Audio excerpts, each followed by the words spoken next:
wake up song for Paramashiva in me, for Paramashiva to manifest. With this one spiritual powerful cognition, chant this Mahamahavagyā.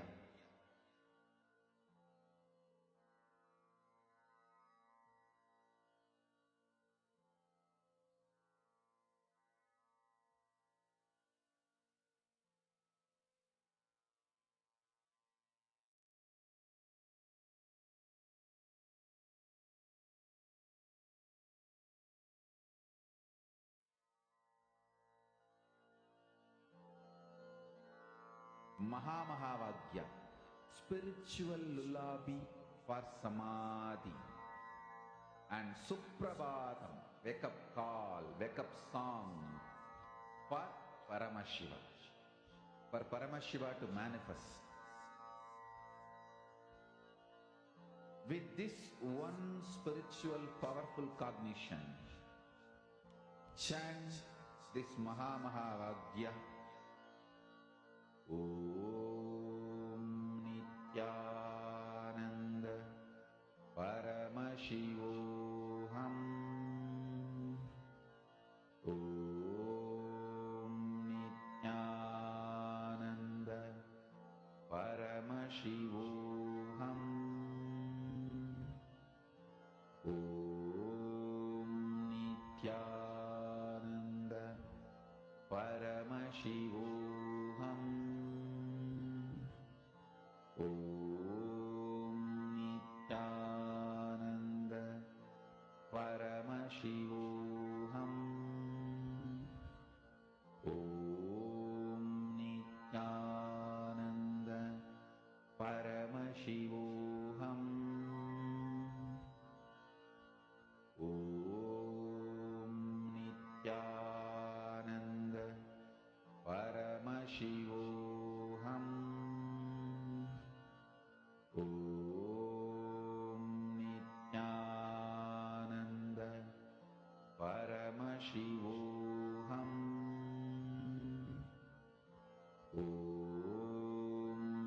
Nithyananda Paramashivoham.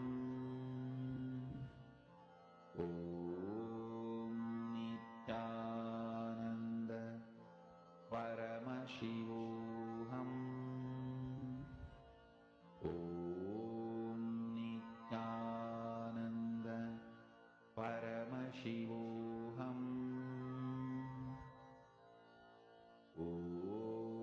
Ma Parvati, you have said that you got it correct. That's awesome, Ma.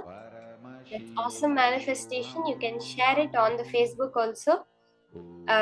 Detailed sharing of how you are able to manifest the power. That's all now. Verify and verify with our partner whatever we were able to see through our third eye, whatever Paramashiva showed. You can share it and verify. Finish up the round of power manifestation.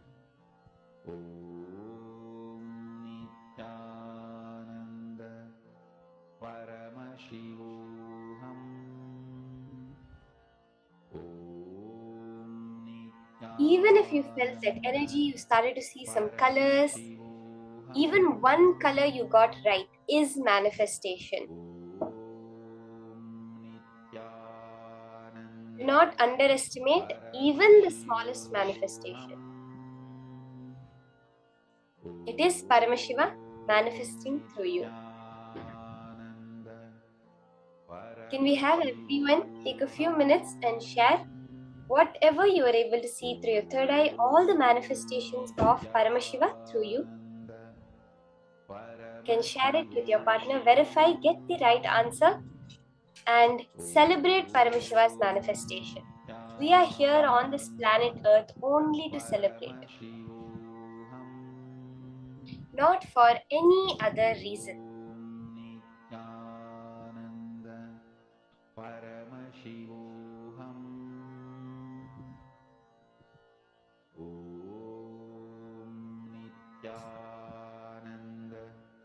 Paramashivoham. Om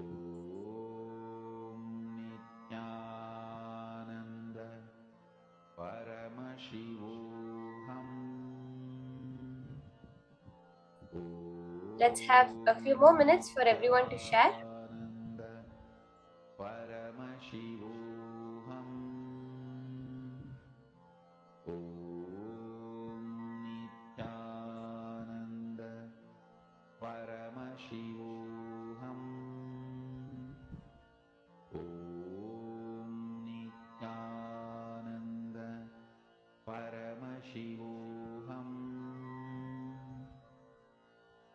Om Nithyananda.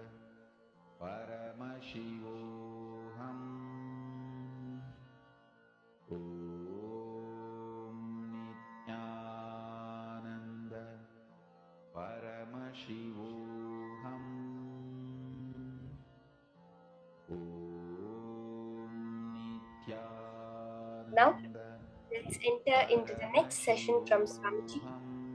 The powerful cognitions that Swamiji is going to now be giving us on Paratva, which is conscious supremacy. That space within you which is not affected, not bound by the length, breadth, and depth, which is untouched by any happening in the material world. When you are established in that space, how life just manifests the way you want. Let's now listen these great powerful cognitions from Swamiji.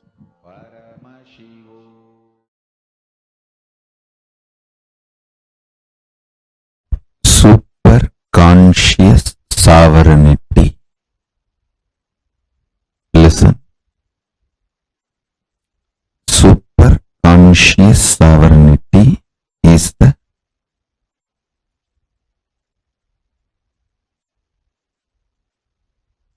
principle, superconscious DNA of Paramashiva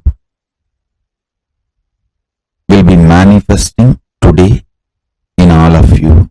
Listen.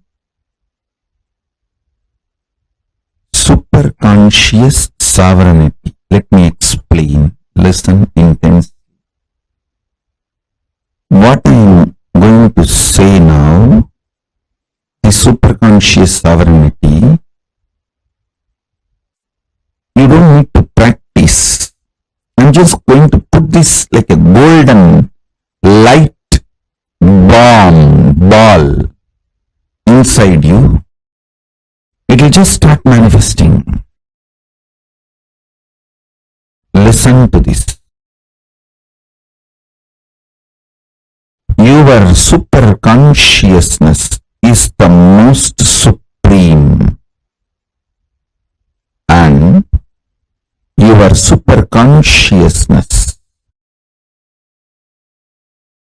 makes all the patterns, the self-doubt, hatred, denials, or anything restrictive in you, makes all of that irrelevant. Your superconscious sovereignty does not fight with your problems. It just makes your problems irrelevant.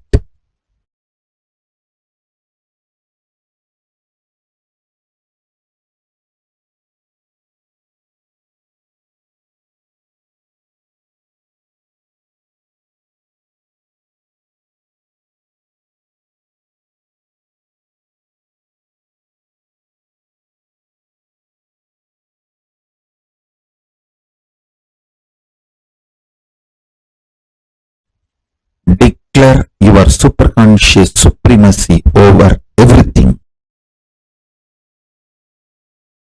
Not just what you think as problem, even what you think as your plus points, your strengths. Declare your superconscious supremacy.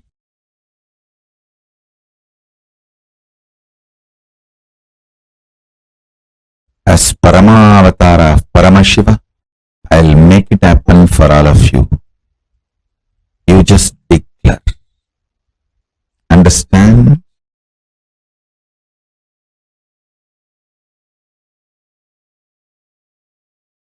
When you are declaring, because I am asking you to declare,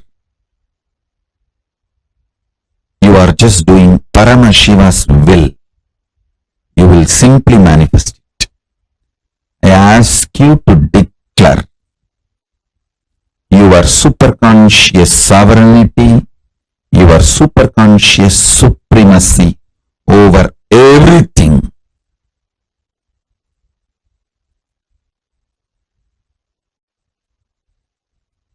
You will see your problems and solutions all become irrelevant.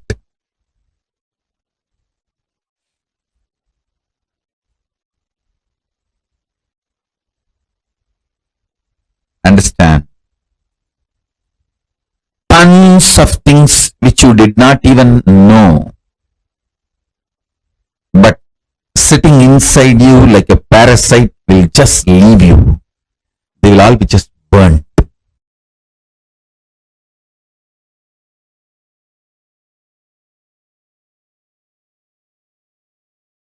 There is a beautiful verse in Vaishnavic tradition.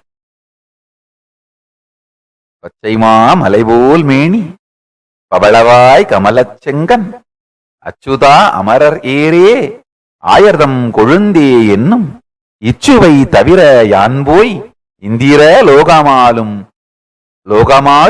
achuvai perinum vendeen, arangama nagarulane. Devotee of Vishnu cries to Vishnu, the taste of me celebrating you, singing the glory.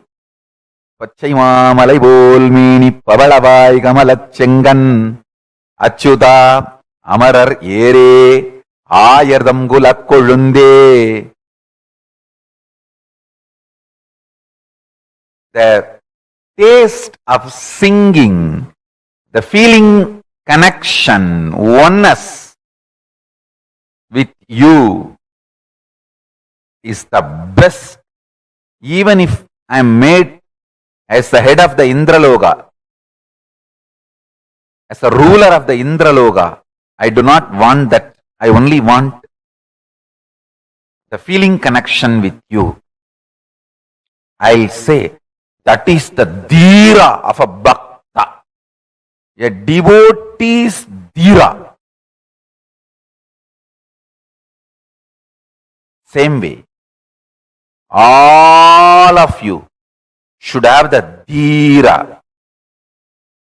Paramashivatva, Paramashivagadi, Paramashivapada is the only goal. Till then, you can enjoy whatever comes in the way, nothing wrong. Don't be stuck. You can sit in the couch, but don't put seat belt. You can enjoy, but don't get stuck. I have a beautiful Shastra Pramana to share with you all from Srimad Bhagavatam, 3rd Skanda, 6th Adhyaya, 45th Sloka. Tatapare cha atma samadhi yoga balena jitva prakritim palishtam tvameva dhiraha purusham visanti. The dhiras, by their sheer power of samadhi, always being in oneness with their true self, the pure consciousness, conquer the powerful prakriti, the whole manifest world, and also their own antakarana, the inner space, which are influenced by the three gunas, sattva, rajas, tamas, and ultimately indeed enter into you, O Lord. That's a beautiful sloka about the dhira, the qualities of dhira.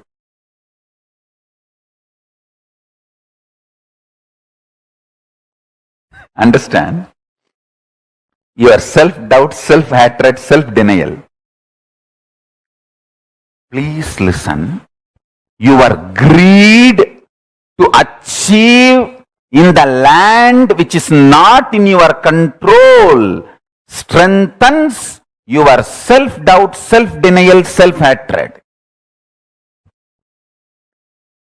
Your self-doubt, self-denial, self-hatred, SDHD gets strengthened. If you try to declare supremacy over something which is not there in your hand, you have only next few days in your hand. declare your supremacy over that few days, you will win the game of life always.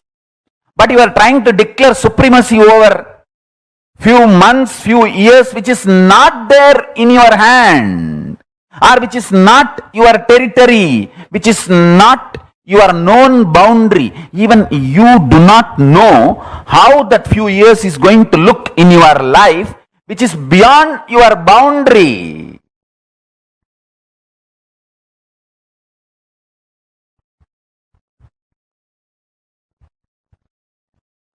Declare supremacy only over your territory, known territory.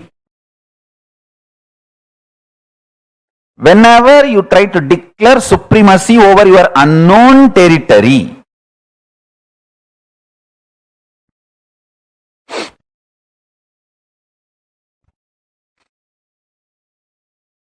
so understand,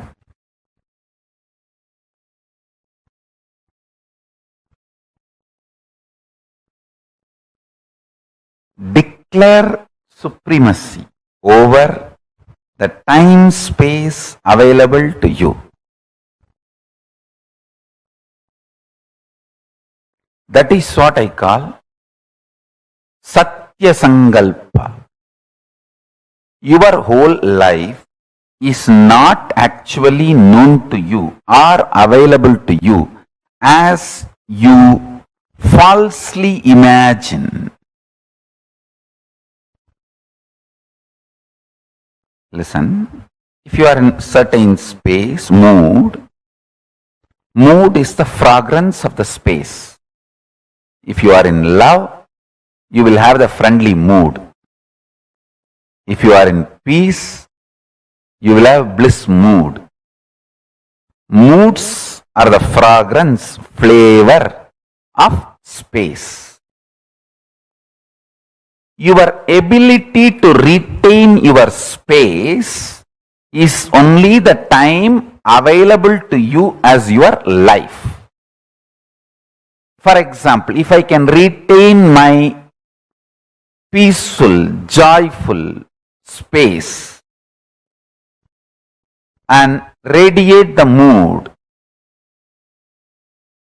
of ecstasy, bliss, for next 2 days, then only the 2 days is the time I have as my life. So, I can only plan for the next 2 days, only that will be successful and strengthening my confidence about me.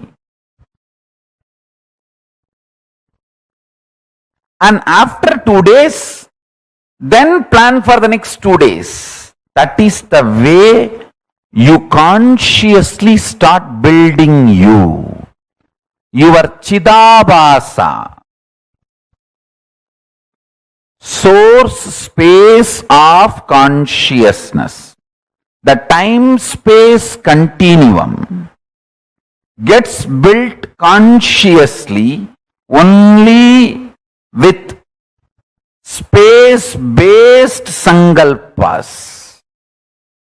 You can handle yourself peacefully, joyfully only for next 2 days, as on now, but you try to make the sankalpa for your whole life, Dumbo, loose. Then you are naturally bound to fail and strengthen your self-doubt, self-hatred, self-denial. SDHD.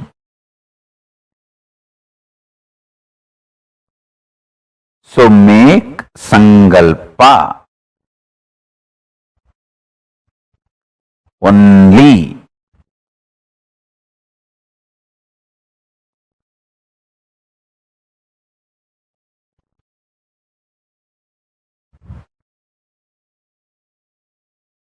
for the time space available in your hand, in your life. That is first. Listen, this is first. Second,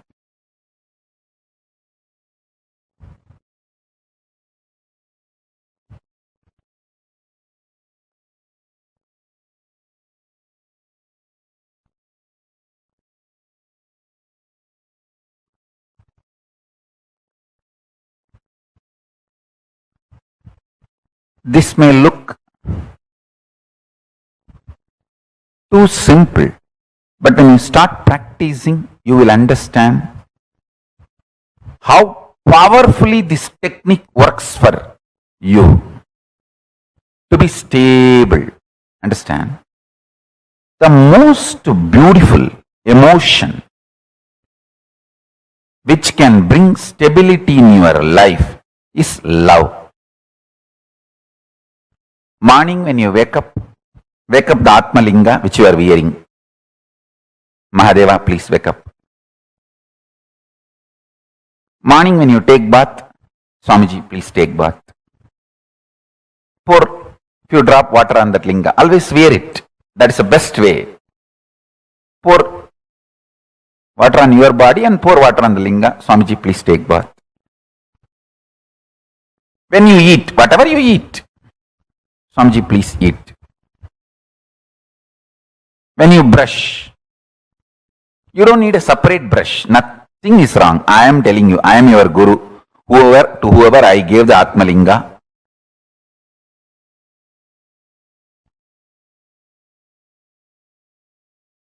maybe you don't need to put the same brush on the Atma Linga, but take little Hariteki powder and put it on. Swamiji, please brush the teeth. Mahadeva, please brush the teeth.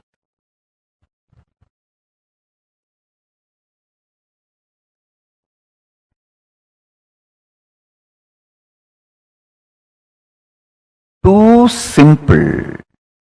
And when you are falling asleep, tell him, Mahadeva, please sleep.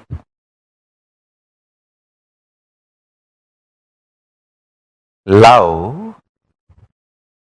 manifests that Chidabhasa, time-space continuum in you, sweetly and beautifully. You have a special feast, celebration, anything. Mahadeva, please eat. Show to him and then eat.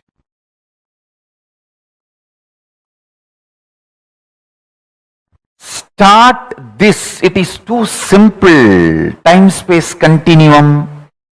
That Chidabhasa will explode in such high energy. When you spray perfume for you, just put little on him. Mahadeva, very good perfume. I got it yesterday.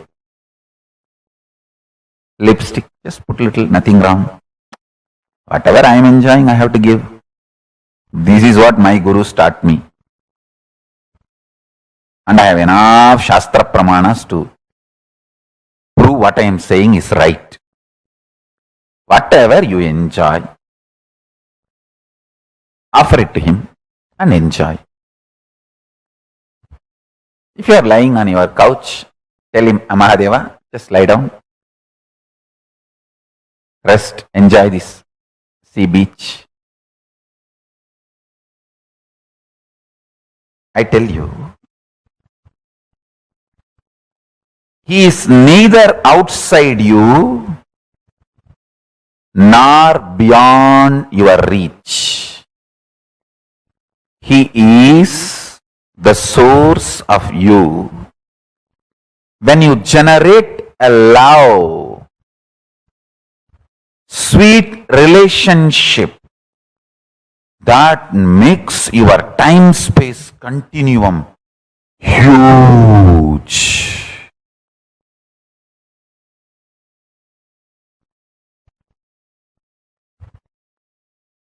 Huge.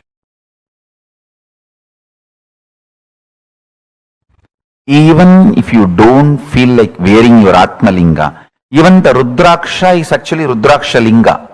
Many times, the Shastras allow, you can keep Rudraksha as the Rudraksha Linga and do Shiva Puja to that Rudraksha Linga itself. Agamas allow it. So you can keep your the Rudraksha, Kantamala itself as Atma Linga. If you don't have Atma Linga or don't want to wear the Atma Linga, you can treat Kantamala itself as Atma Linga and tell, hey, Mahadeva, please eat. Mahadeva, please take bath. Mahadeva, have shampoo. Mahadeva, have perfume. Understand this continuous love continuum will make your Chidabhasa powerful. Your Chidakasha will become strong. And the time-space continuum will expand. I tell you, this attitude, this will start building everything. People who lived around me can remember very clearly. Even if some book is printed, invitation printed in our Kailasa, in our Sangha, and first copy is brought to me, first I will take it and put it on Atmalinga. I always have Atmalinga on my body. Whenever, if I am not wearing it, it is there in the Ananda Gandha. I will put it on Atmalinga and say, Paramashiva, please have it. I tell you, that will bring such extreme sweet relationship. And you just see, even if you start understanding He is watching over, He is continuously seeing you, that is enough to make you fall in love and explode in love. I have seen people, the moment they know I am seeing them, they just go crazy with love.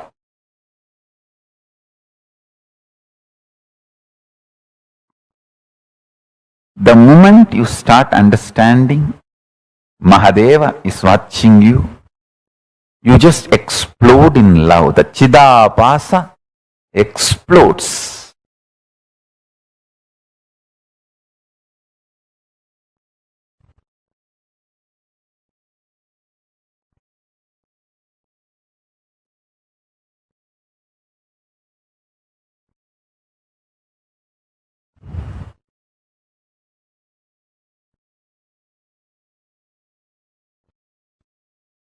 Vyutpatti of the word Chidabhasa means the explanation of the word Chidabhasa, Chita Abhasaha Pradivimbaha, reflection, and the source of Chit, consciousness. Buddhavatma Pradivimbe Jivaha Jive. The source and reflection of consciousness, Chit, in the Buddhi, in your being, self. Buddhi vritti Chidabhasau idi Vedanta Karika. This word Chidabhasa is used in Vedanta Karika as Buddhi vritti Chidabhasau.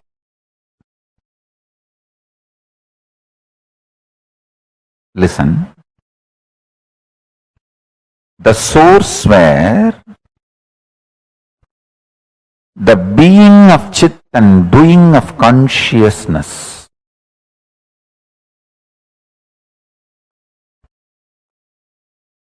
is felt, manifests, Chidabhasa. First few days only it will be like a monologue. You are talking to Paramashiva. Just after a few days you will see that he is responding in your inner space. You just know he accepted your food. You just know he is happy with the cold shower you gave. You just know he is happy with the perfume you gave. The love starts becoming complete circle. You give, he showers. You give, he showers. That whole ecstasy starts. I tell you, He always showers. He always showers. He always showers.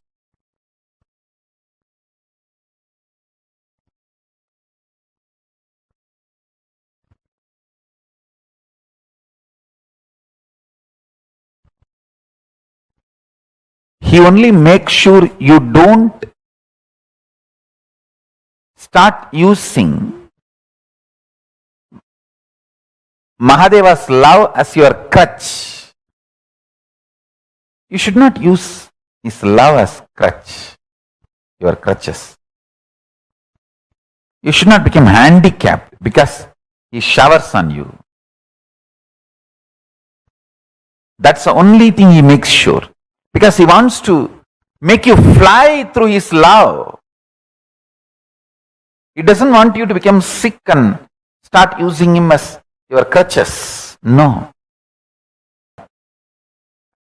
The only thing Paramashiva looks, when I pour my love, are you going to fly, using it as inspiration to inspire yourself? That's all.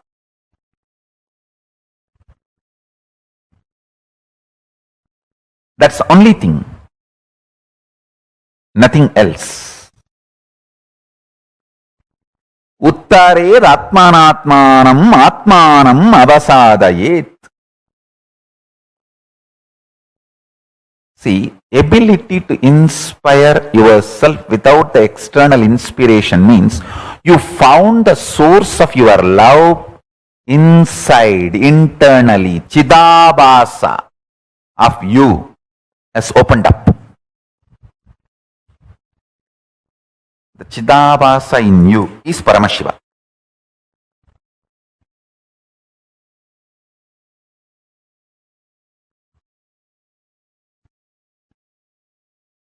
That's all.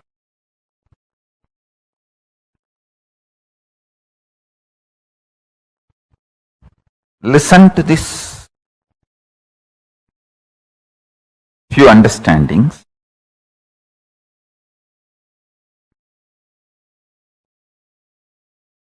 If you open your Chidabhasa, you are winner anywhere you are.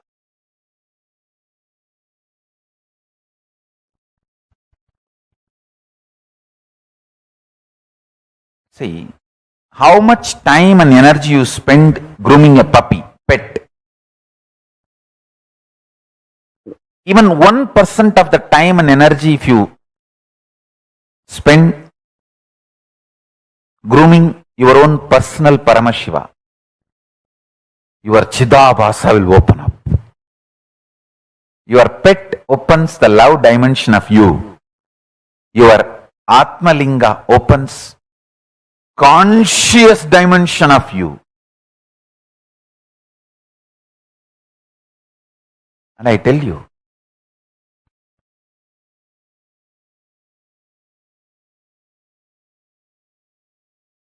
for example, now I am seeing all of you. If I just tell few people and your name and say, wow, you have done a beautiful makeup, dress up of my deity, I am so happy, it's so nice. How you will jump, Swamiji called out my name. Just knowing that I am seeing you, you go to ecstasy. Same way, Paramashiva will make you realize in few days he is seeing you. That will put you in such ecstasy, the ecstasy of Chidabhasa. Understand? The ecstasy of Chidabhasa.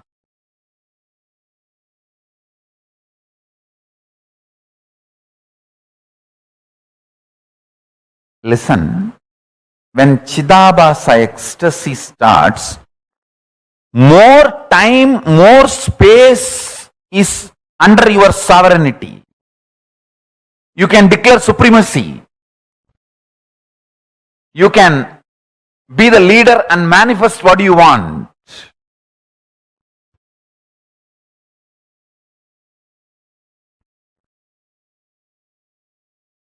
It is not even declaring supremacy, declaring oneness. In this ordinary world only, this supremacy, all these things. In the supreme world, it is oneness. There is no separate supremacy. You should be in tune with Guru Vak, Guru's words so much. Guru should start obeying you. That is the absolute fulfillment of the relationship.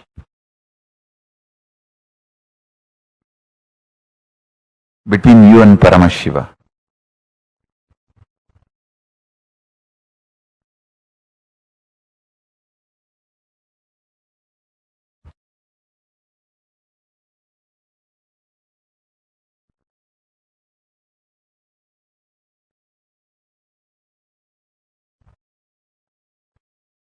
My Guru's statement, when her Guru, my Guru's Guru, Paramaguru,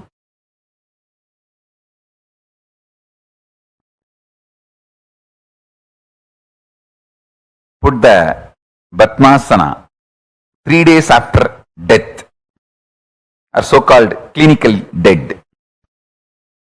That time my Guru made the statement, வாழும்பொழுது அவர் சொன்னது எல்லாத்தையும் நான் செஞ்சிருக்கேன்பா, அதனாலதான் செத்த பிறகும் நான் சொன்னது அவர் செய்யறாருப்பா.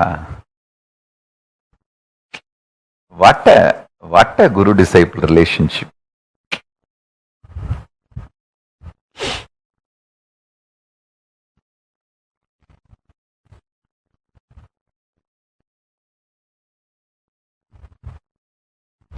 Guru is obeying you even after death.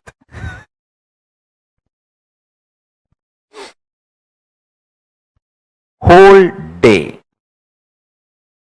as many times as possible, whether you eat, sleep, take bath, spray perfume, just do it for your Atmalinga also. Through Atmalinga to Mahadeva, to your Guru or Paramashiva. In Hindu tradition, literally we treat Guru and God as one and the same. Guru is the manifestation of God. God is unmanifest component of Guru. That's all. Avyakta Guru is Paramashiva. Vyakta Paramashiva is Guru. The manifest Paramashiva is Guru. Unmanifest Guru is Paramashiva.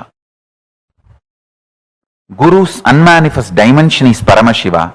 Paramashiva's manifested dimension is Guru. That's it.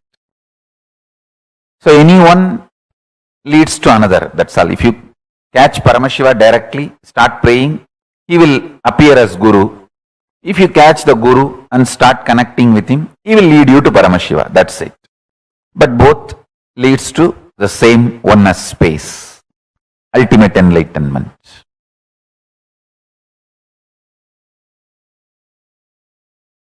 Ishwaratva. 3 things I want to tell you. You guys have done the best thing for sitting for this initiation. Whatever reason you chose this initiation, you have done the best thing. It may be lottery, Sukra's grace, luck, whatever you call it. Anything you have given up to sit for this initiation is worthy. Listen to that first. Any fellow who has missed this initiation has missed and missed in a big way. How can I digest this vast expansion? So many are messaging, Swamiji, for many years, the things I was complicating and struggling, you were 10 minutes initiation. That's it. The problem is not there. Where are we heading? With so much expansion, listen. First, drop getting terrorized by becoming large. when I am infusing superconscious DNA of Paramashiva in you, so much expansion, you get terrorized. You get, oh God, it is too much. So you pick up one small thing which did not manifest, like your diabetes, sugar did not come down. You pick up that and go on harping on that to make you feel, oh, expansion is not too much. It's all under control. You are still a human. Listen to every word. First, how many of you feel too much expansion is happening? It's really making you feel overwhelmed. Raise your hand. These people feeling overwhelmed with too much of expansion, too much of manifestation, overwhelmed. Raise your hand. And to stop feeling overwhelmed, again to feel restricted small human being, you start picking up some small things which is not yet manifested and continuously put yourself down. How many of you are playing this game? Putting yourself down.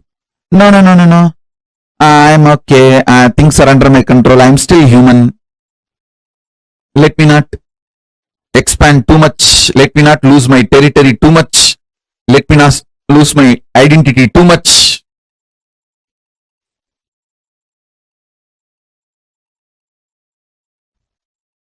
Listen. Drop both. Drop getting overwhelmed. Drop self-beating. Drop both. Sit as Ishvara now. I'm not asking you to visualize. I'm asking you, see it very clearly. What you want is happening as your future. Your fear of what you want happening will be blown away. You all may think, oh, no. I'm only greedy about what I want should happen. No. You are afraid what all you want may happen. I am telling you, you don't need to believe. I am telling you the truth. I am not interested in listening to your argument. I am giving the judgment because I know you more than you know you. I am telling the truth directly. You are really afraid of all you want happening as your future. That's the truth. Oh God, if everything happens, whatever I want, what will happen? Life. Oh.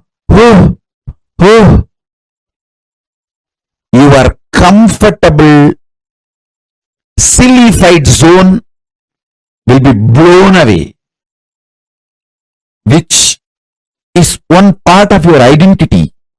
You are afraid of losing it.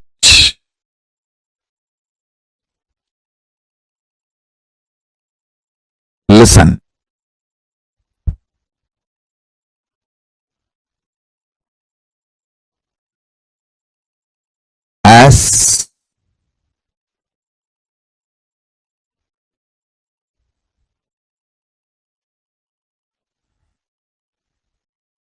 As a living manifestation, Paramavatar of Paramashiva,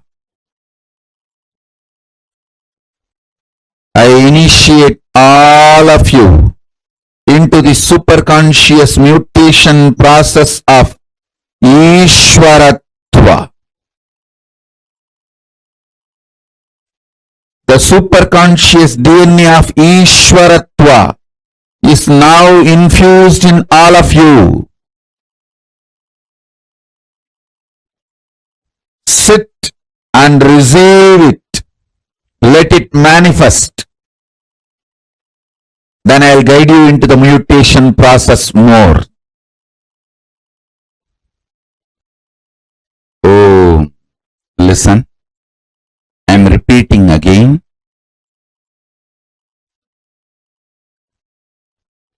adding the Ishwaratva, superconscious DNA of Paramashiva. Ishwaratva means all powerful and manifesting whatever you want. The all powerful is Ishwaratva.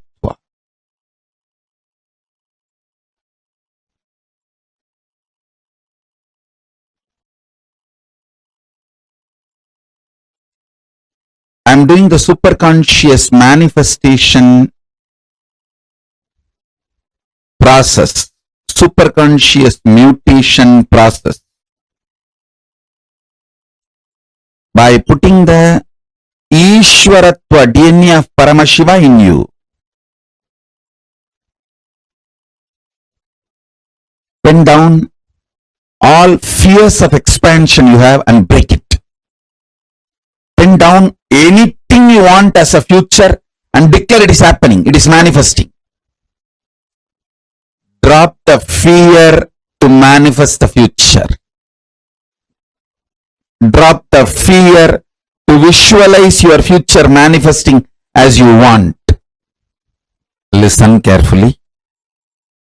Continue to do this process. When you feel like falling asleep, just fall asleep. You won't fall asleep actually today. You will fall into Turiyatita. You will see Paramashiva manifesting Ishwaratva in all of you.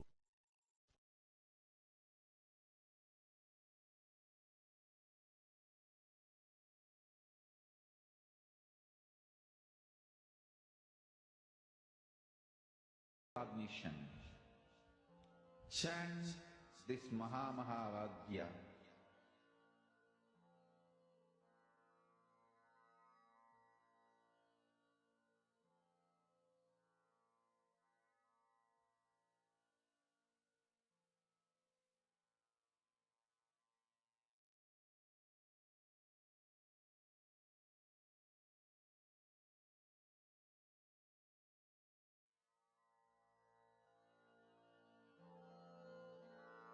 Mahavagya, spiritual lullaby for Samadhi, and Suprabhatam, wake up call, wake up song for Paramashiva, for Paramashiva to manifest. With this one spiritual powerful cognition, chant this Mahavagya. Om Nithyananda Paramashivoham. Om Nithyananda Paramashivoham. Om.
Paratva, the conscious supremacy.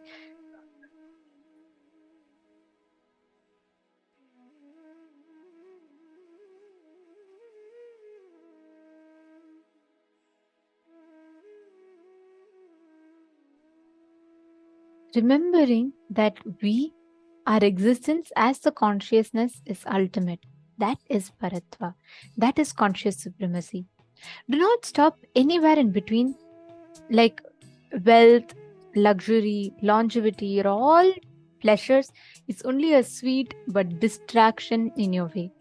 Understanding that your only goal is experiencing Paramashiva, the state, space, being, powers, and superconsciousness and Kailasa of Paramashiva, and not getting distracted anywhere in between. No matter what pleasure life gives you, not getting distracted anywhere in between till you reach your goal is Paratva, the conscious supremacy. Paramashivatva, Paramashivagati, Paramashiva Padam is your only goal. Everything else is okay, on the way to enjoy, but not to get stuck. That understanding, that declaration is Paratva, the conscious supremacy. When you have delusions, sufferings, do not try to work on facts and figures and information. Work on your identity. Many times we make decisions. Swamiji will always say you should never make decision when you are tired, when you're depressed, when you're too happy, or when you're too angry, or when you're hungry. You should never make decisions in any of these states. When you're too angry, when you're too hungry, when you're too tired, when you're too happy, when you're too happy and too excited, you should not make decision. You should make decision only when you're in the space of completion. Because sometimes in our excitement, in that temporary high, we just go and decide something. Or sometimes in our temporary mood swing, we just decide something. Both of which is wrong.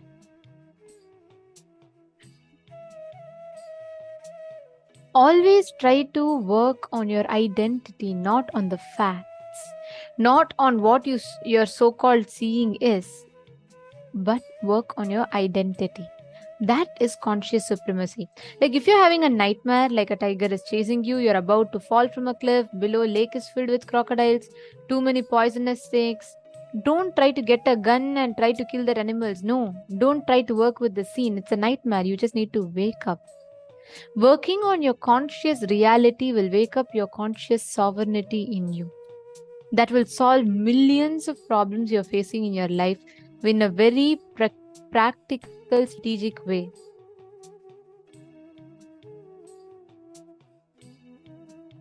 All of us have the prenatal patterns, which we call as karmas, and postnatal karma, which we call as patterns. Any patterns or karma, whether it is prenatal or postnatal, does not bind you, does not blind you, does not bind you. The Guru Shishya Parampara is focused on making you experience that conscious sovereignty.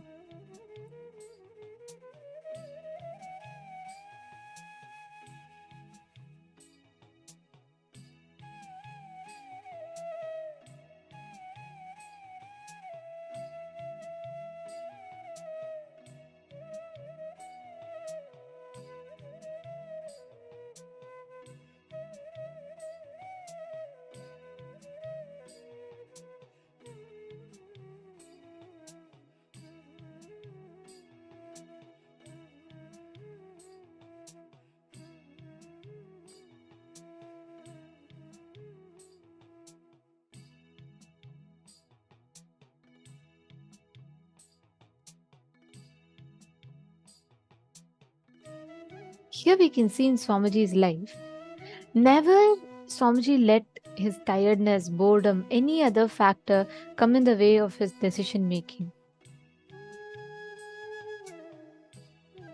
Take a few minutes, list all the prenatal, postnatal patterns and karmas that bind you, and basically just pen down all the patterns which you think binds you, based on which you avoid taking decisions. Take a few minutes and list down those patterns.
can relax. All the patterns, the karmas, whatever you have listed down, whatever you are able to find in your life as some patterns. Now, with the power manifestation process, you're going to break through from all those patterns. So, this round we'll continue with the power of clairvoyance as we had started, scanning an image which is in the mind of your partner. So, we'll continue with that same round of power manifestation. It's very powerful when we are established in that space of Paramashiva is the only real thing. See, there's nothing else real than Paramashiva exists. When you understand this, when you look deeper, like what is Paramashiva? The maximum we can understand Paramashiva is space, is energy. When you look even within an atom, when you look at the universe, there's only 0.000001% which is physical matter. Everything else is actually pure space. It's empty. If you look in at the atomic level or at the cosmic level, there's so much of space which is empty. Because what you're calling as physical matter is actually such a small part of reality. The real reality, which is Paramashiva, is so much more vast than that. So are we ready? In this round of the power manifestation, I'll be visualizing an image in my third eye. I'll be holding a image in my inner space, and all of you can scan and see what exactly that image is. Okay? So let's start. Let's start this round of power manifestation. All of you will not be partnering up in this round. In this round of manifestation, I will be holding an image and you will all be scanning that. So let's settle down. Connect to Swamiji in your inner space.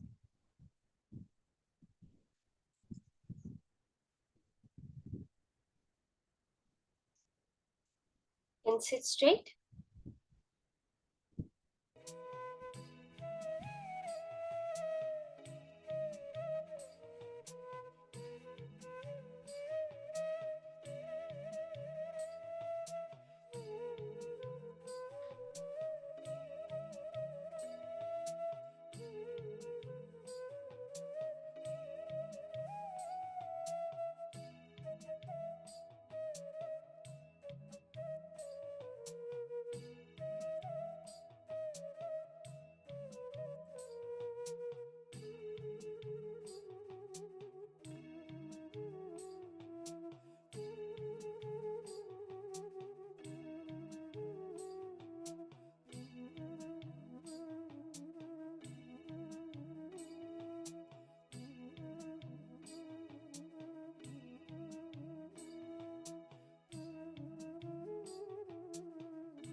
You can start scanning.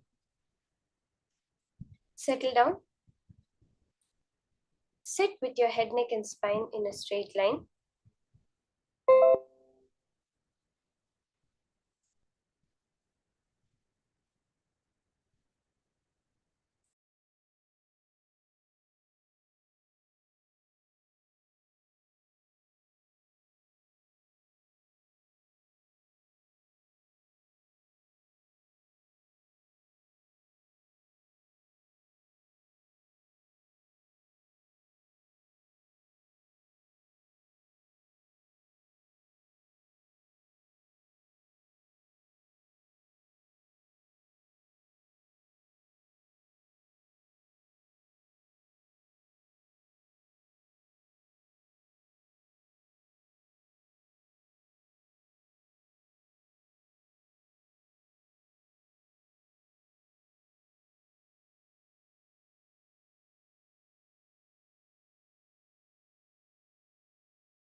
Now, I have an image that I will be holding in my inner space, and all of you are going to scan it and post in the chat whatever you're able to see through your third eye. Just chant the Mahavakya, connect to Swamiji, understand that true space of you, which is Paramashiva, which is not separate from him, which can never be separate from him. As Swamiji says, he is the only Purusha, Ekabhoga Swarupi, he is the only living being in the cosmos. If there is something other than him, then that must be greater than him. But that is not possible. Every life, every happening in the cosmos is Paramashiva. You, as Paramashiva, can now scan what it is that I am holding in my mind.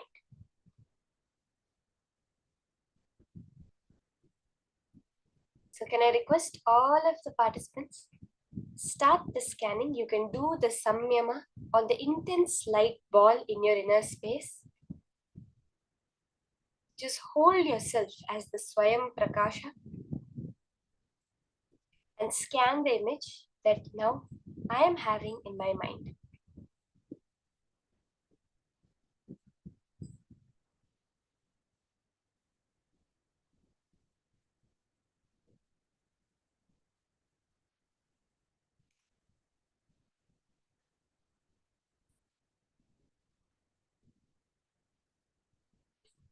Chant the Mahavakya.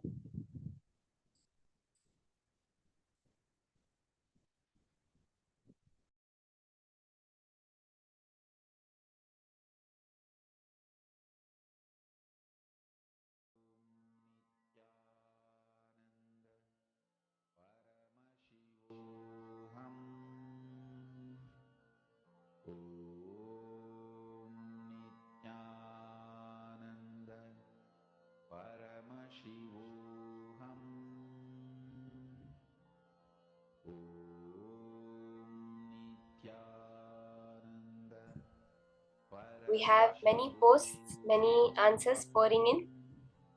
Let's take a few more minutes.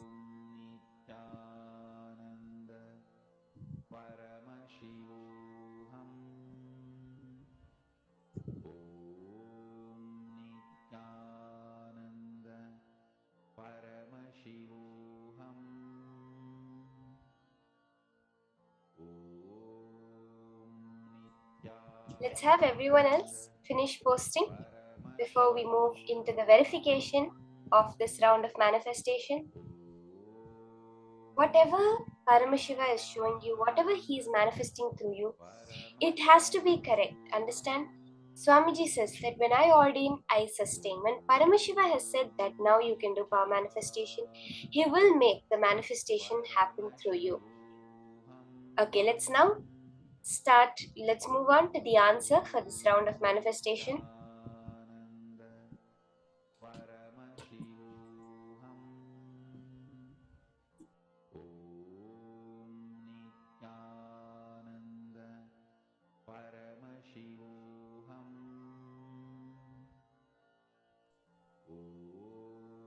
Okay, so let's take a few seconds and have everyone post your answers in the chat.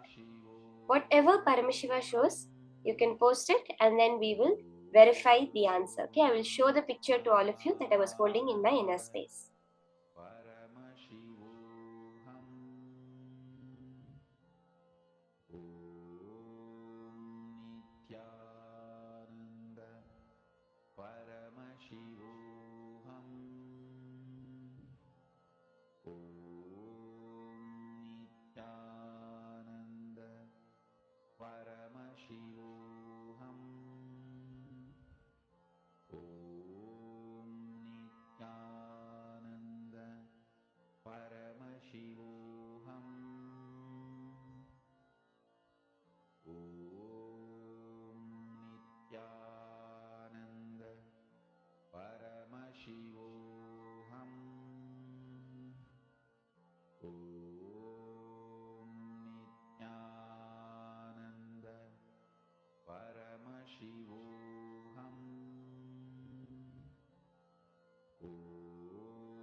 Let's now take a few seconds and let's see what the answer is. I saw so many beautiful posts.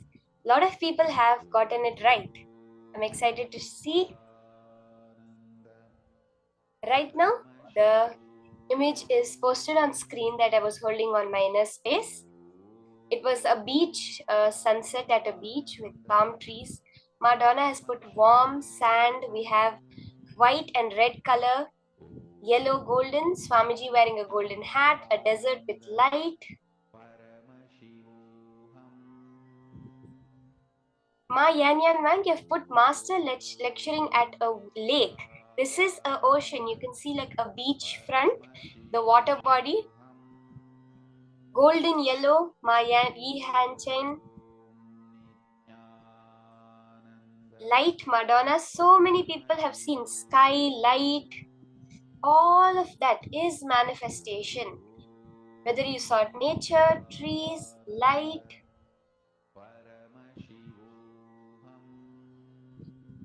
Wow, there are so many people who have manifested. Ma Susan Solander, Ma Diana Spilov, Ma Graisna, Maria Linde. Oh my God, there are so many people who have manifested.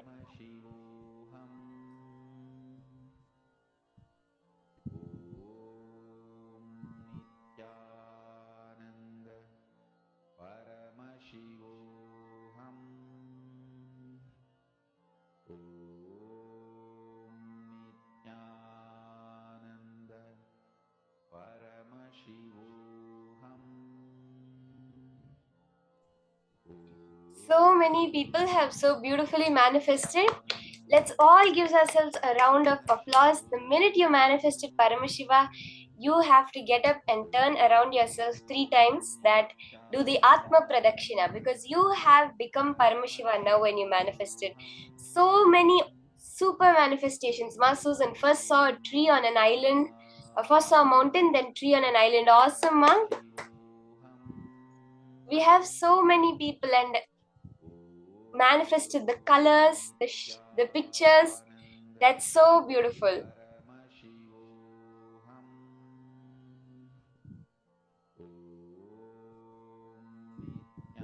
Let's now do another quick round with where you will partner up in your Zoom and do it. Okay, see, this is manifestation. Now you will be able to make this manifestation happen again and again and again. Okay, so many of us manifested. So now let's do it with a partner. Let's take one round, just a few minutes, just a 5-minute round. Let's do one quick round with our partners, which will partner up in Zoom. So the same way, you can just connect to Swamiji, chant the Mahavakya in the space of intense oneness. Just connect to Swamiji, chant the Mahavakya. It's going to be a very quick round, just 5 minutes.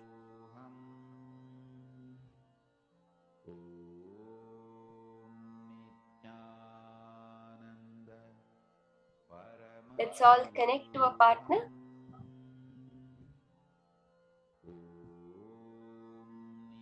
and scan.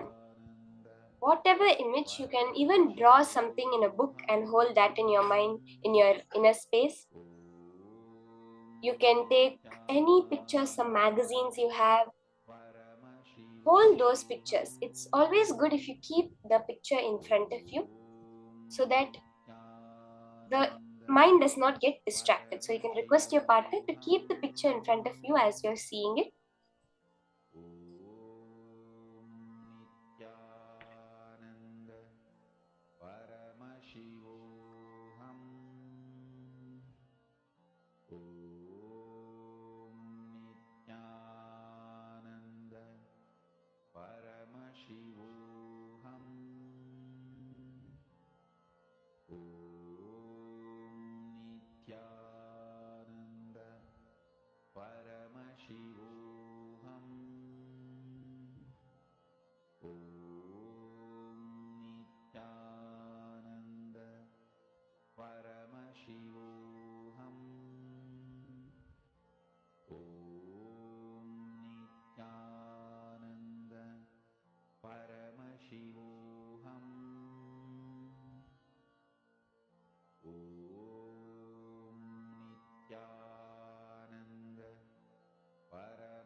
Okay, the time is up for this round of manifestation.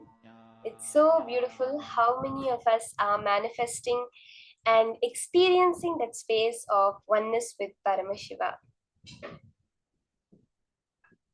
Ma Adela, I see you've posted that I'm scanning wrong.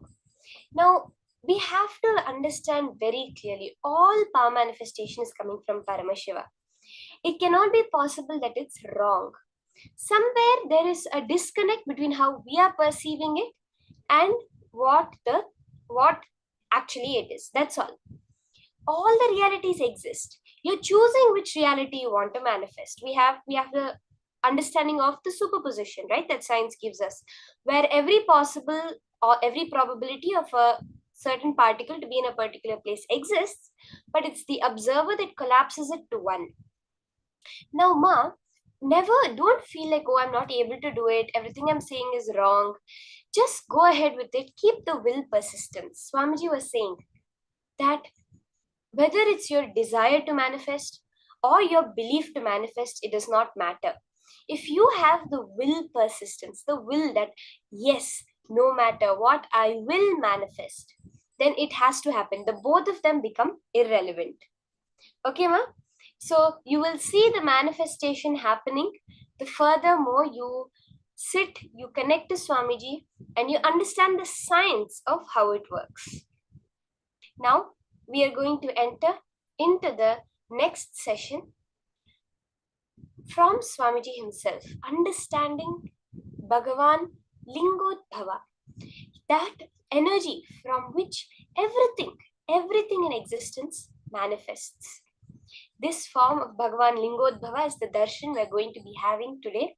There is a very beautiful incident around the manifestation of Bhagavan Lingodbhava that now we're going to hear from Swamiji. Let's now enter into the session.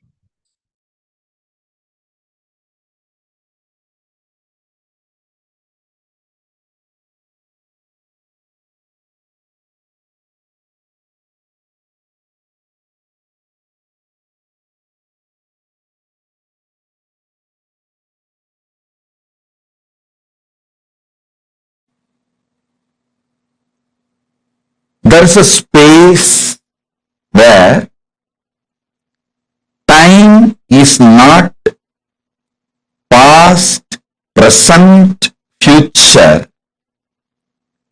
It is just ease. The pure easiness forms the basis of existence of time. In that time, which is only ease, there is no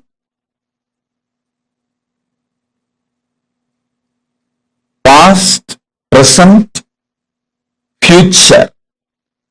Past, present, future, all is ease. In that space, Paramashiva manifested all his 64 forms for various leelas. For example, Lingodbhava manifested to establish the supremacy of Paramashiva. Paratva of Paramashiva, Shiva Paratva, is established by Lingodbhava by showing Brahma and Vishnu their space and their manifestations.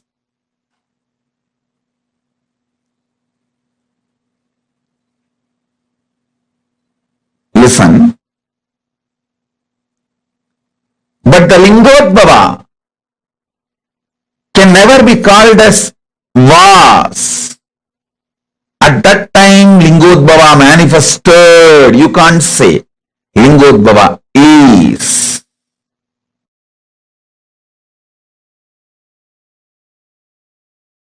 Paramashiva. I am here intensely, powerfully manifesting and available to all of us.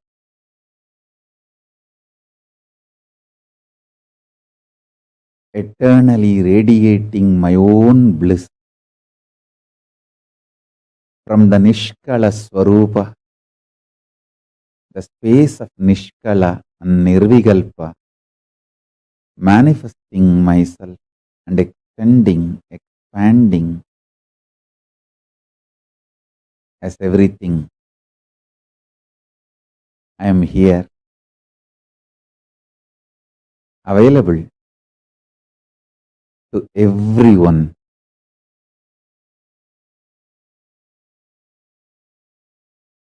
Let us all intensely connect with the superconsciousness of Paramashiva.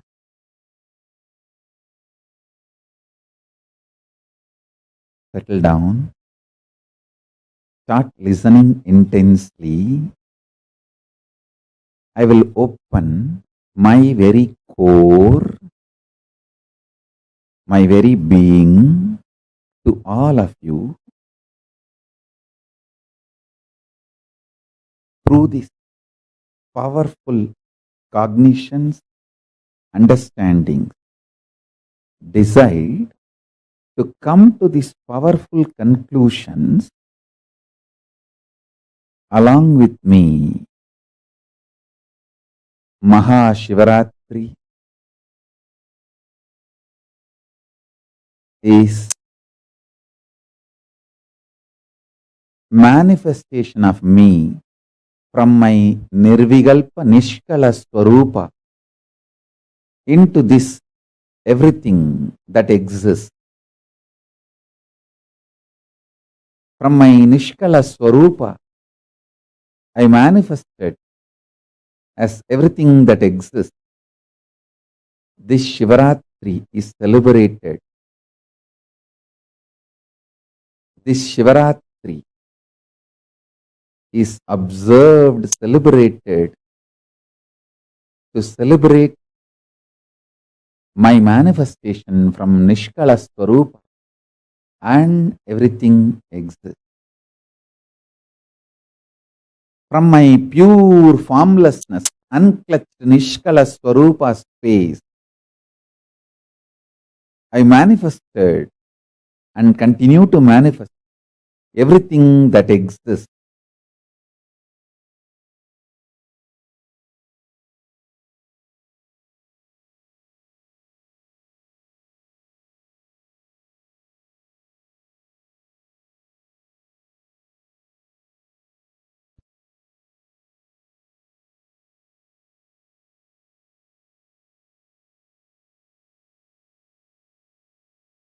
Nirvikalpa Niranjana Niradhara Nishkala Swarupa. From that space, I manifested as everything that exists.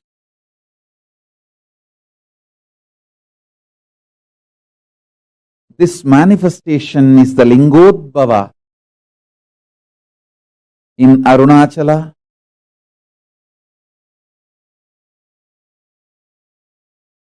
This is the day.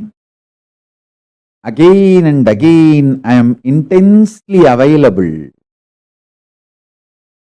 for every one of you to experience the state of Paramashiva, pure unclutched state, the space of Paramashiva, where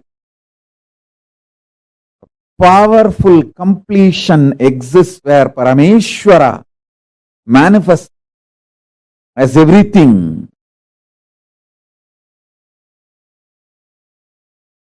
And all the auspiciousness,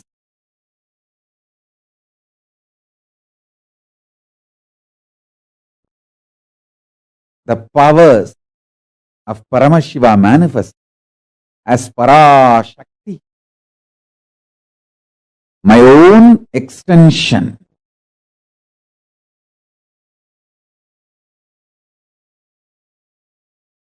Being of Paramashiva, alive, living entity. Understand? If you think your qualities are stronger than your identity, you will see Paramashiva also as the quality and less identity.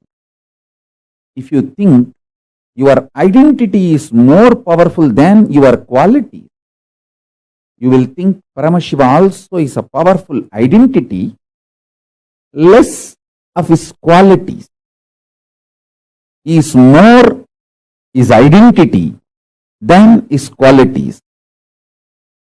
People who feel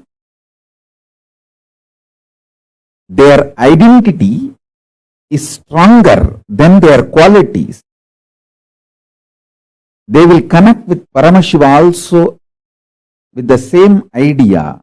You will feel Paramashiva also is a strong identity and his qualities come and go. There are some people who feel their qualities are more stronger than their identity. They feel Paramashiva also same. His qualities are stronger than his identity. So let us meditate on his qualities. But you understand one thing. Me as Paramashiva, I am strong in my identity and in my qualities. I am not just the totality of few qualities. I am more than any qualities you can imagine, visualize. All the best qualities you can imagine, visualize, all that put together and something more is me. Listen to this. By knowing how I exist, you will become me, because you will recognize you also exist in the same way. I am revealing the macrocosmic secrets. If you internalize these macrocosmic secrets, you will realize as a microcosm you also exist with the same principles, with the same understanding, in the same flow. Understanding. You exist in the same way I exist.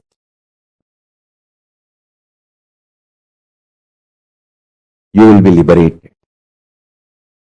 You will be liberated.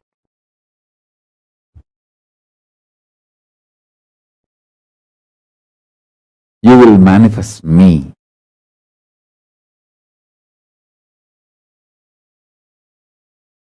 Paramashiva is all the best qualities you can imagine, all the best qualities put together, plus something more. So the identity is also strong.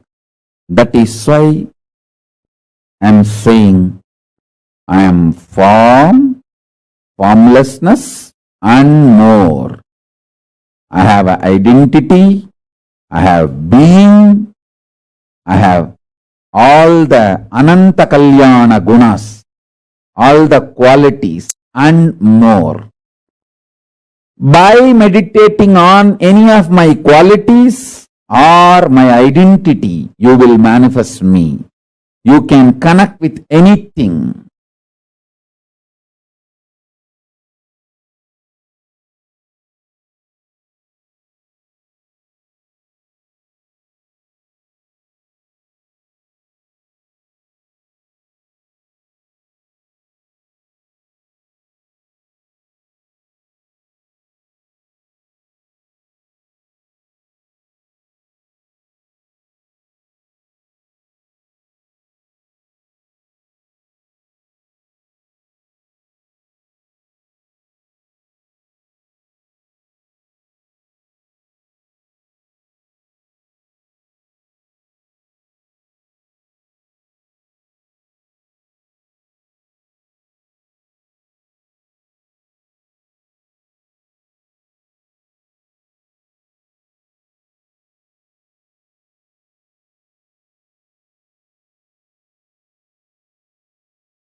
Paramashiva is here, manifesting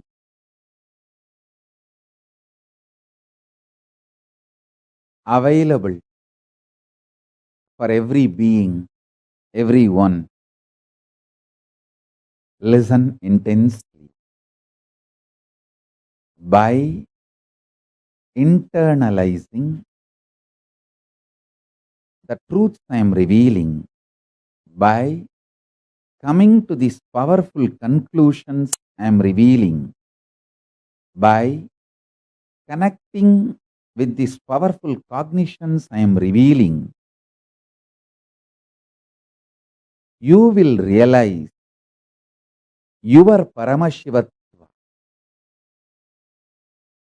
This great macrocosmic secrets I am revealing, by internalizing them, you will realize your microcosm also functions in the same quality and principle. To understand, Paramashiva, I am form, formless, identity, and all the auspicious quality. Some people say, I am embodiment of quality. Some people say, I am a form. If you feel you are just embodiment of certain qualities, you will connect with me as embodiment of some quality. If you feel you are an identity, you will connect with me also as an identity. If you feel you have form, you will connect with me as a form. Understand, in reality, I am formless and I have forms, and I am a powerful identity, powerful being, powerful auspicious qualities. I have everything as my expression, as me. If you connect to any of my auspicious quality, you will reach me. If you connect to my forms, you will reach me. If you connect to my being, you will reach me. If you connect my existence, you will reach me. Shivaratri, Mahashivaratri, this is the time I manifested from timelessness into time. So this is the beginning of time. This is the beginning of form. From my formlessness, I manifested as form. From my timelessness, I manifested as time. From my timelessness, I manifested as time. From my formlessness, I manifested as form. So this is the beginning of everything that exists. My creation aspect, Srishti, creation aspect, understand?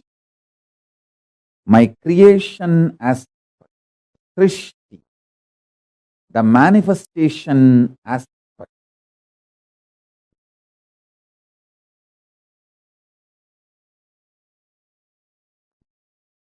My maintenance dimension, Sthiti, sustenance dimension of this whole universe, and my rejuvenation dimension, destruction or rejuvenation dimension.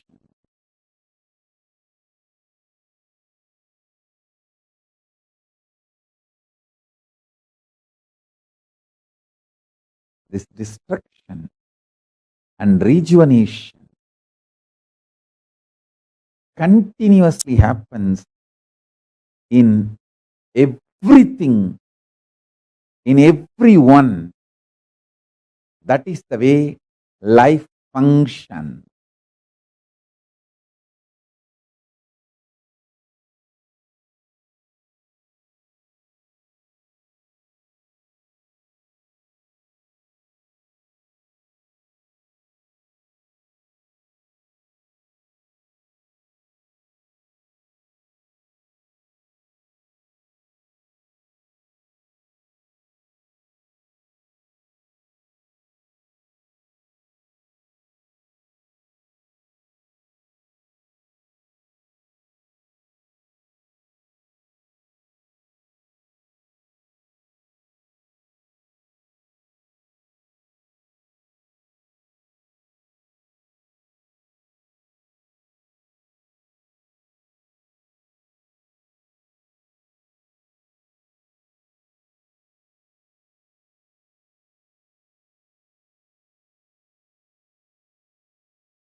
Paratva, the conscious supremacy. Swamiji revealed a very, very important truth in this. Lingodbhava represents that big bang or black hole which is happening, where the cosmic manifestation happens. Now, all of us might have heard various different truths, like, how the embodiment, how the cosmos manifests, how the cosmos embodies itself in form. Continuously, all these great sciences are revealed to us in our scriptures. And here, Swamiji revealed a very, very important truth. Who Lingodbhava is.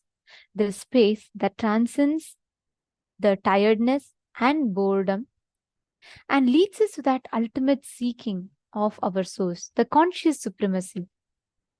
What did you all click with as Lingodbhava? Can I request all the participants to post?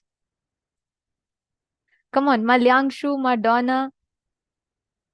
I see many of you are posting. Okay, come on, Malyangshu, what did you click with? What did you understand as conscious supremacy?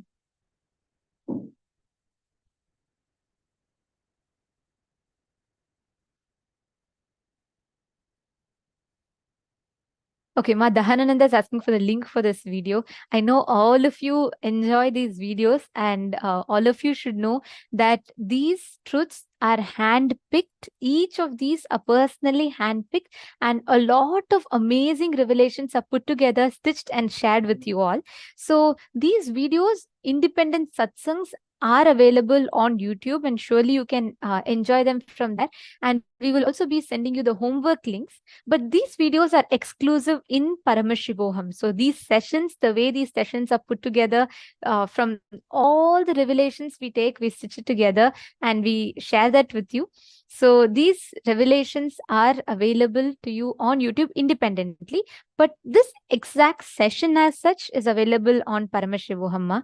But you will be receiving homework emails. In your homework emails, you'll be receiving the videos, the links, where you can receive these truths in a much more deeper way. All right. Wonderful. And yes, can I request everyone to share? Come on. Can I request all the participants to share, all the male bodies and all the female bodies? Every one of you, I request all of you to please share. Ma Zeng Shuyun, Ma Kartika. Come on, all of you should post. Today is such an important day. We're learning about, the cosmic happening of Lingodbhava, cosmology, how the 9 planets up there has an impact in your daily life.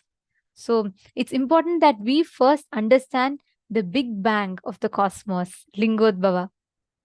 And all the viewers that are watching us on YouTube, I request every one of you to please post as well. And you all also can feel free to ask your questions, everything in the comment section, in the live chat. And we will be answering to all your questions from the live chat.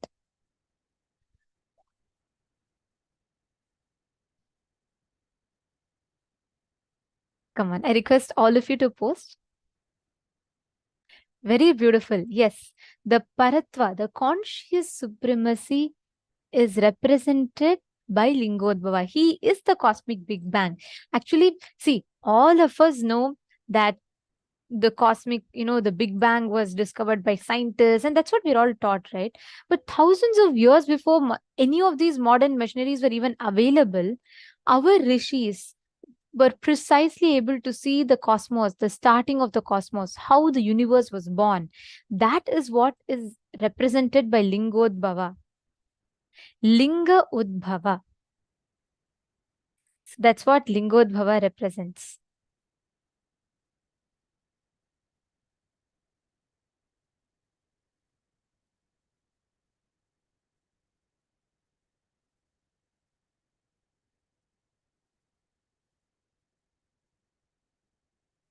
Yes. Okay, great. Nice to see so many of you posting.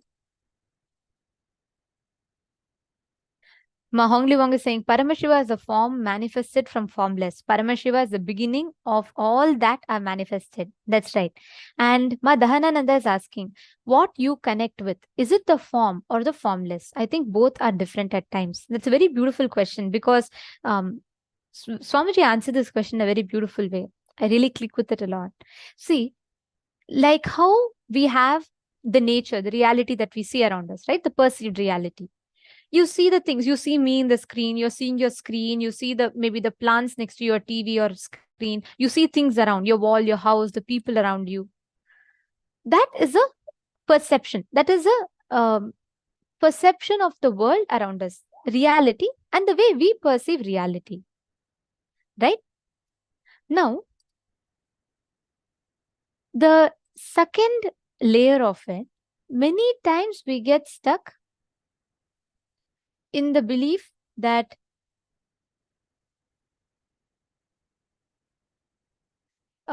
let's say we get stuck in a belief that, all of these around us are, true. That's all is life. That's all is nature around us. At those times, there needs to be something within those delusions itself that happens, which will wake us up out of this delusion. This is what Swamiji uses a very beautiful word. Swamiji uses the word Simhaswapna. Simhaswapna means, like, let me give you all an example. Let's say you get a dream, okay? You get a dream that you're enjoying, you're having like everything that you want. You have all the wealth, you have the best people around you, and people are all like, being your friends, and everything is that golden green life. You're having all colorful, and life is full of colors, and you're very happy. Will you ever wake up from that dream? No, right? You're just going to be so comfortable with the dream. You'll get so used to them. You will not even know unless someone comes and physically wakes you up. You'll not even realize. You'll probably be sleeping for longer hours. You'll be enjoying the dream. Am I right? Making sense? Yes. Okay. When you feel laughing, understand the same thing. If you have a dream, imagine you're all alone in a dark forest. A tiger is suddenly chasing you from behind. You're running. You're gasping for breath. You're running. And then on the front, there's a dead end. You don't know whether to take right or left. And then you hear some snakes are crawling on the left side. And if all of these are happening around you, what do? You wake up. When the tiger is just about to pounce on you, you just wake up. Correct? How many of you have experienced such dreams? Exactly. Now tell me one thing. Though these nightmares are scary, but it's only in the nightmare that you wake up, is it not? And as long as dream is comfortable, you're okay. You're just going with the flow and you're enjoying it. But these nightmares wake you up, is it not? In Sanskrit, there's a very beautiful term for it. Simha Swapna, it is called. Simha Swapna means the nightmare that happens, which wakes you up from sleep. Swamiji beautifully tells, Master is that Simha Swapna. Of course, he is not a nightmare. He is that ultimate dream that happens, which will wake you up from the dream or the delusion of life to reality. So, the form is needed for you to connect to formlessness. For you to go from form to formlessness, you need to connect to the form. That form only can take you to the formlessness. Swamiji gives an example. Fire. You know why fire is worshipped in Hinduism? Because only fire is form and formless both at the same time. Only fire represents, or only fire embodies form and the formlessness. So, Donna, are you understanding? Are you catching it? So, form is auspicious because only form can take you to formlessness.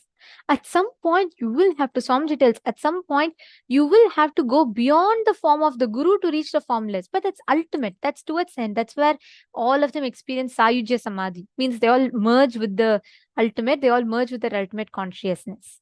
Malyangshu is saying, we are subject to gravitational fields. They are made of matter. And if we don't live in consciousness, we will go with the flow. No, if you don't live in consciousness, we will not go with the flow. See, only living in consciousness will take us with the flow. Catching it, ma? If you don't live in consciousness, you will not go with the flow. Beautiful. All right. So now we are all going to be entering into a very, very powerful meditation process, which will help us understand what this embodies. This consciousness, this truth of Lingodbhava, which is completely formlessness, manifesting, and us, the form, being able to connect to that formlessness, happens the bridge called Guru, who is the formless in form. We are going to be now entering into a very short meditation called as a Kailasa Jyoti meditation. And can I request every one of you, all the participants here, to please sit straight? It's a very powerful meditation process. And yes, can I request everyone to come on camera? I'm seeing some of you are having your cameras off. Can I please request all the participants to come on camera? Ma, Min, you on. I understand for many of you it's late in the night, but we request for you to have the best experience of the program. It's important that you are in the camera, and only that will give you the complete experience of this program. So please come on camera. Yes. Let us all enter into the meditation.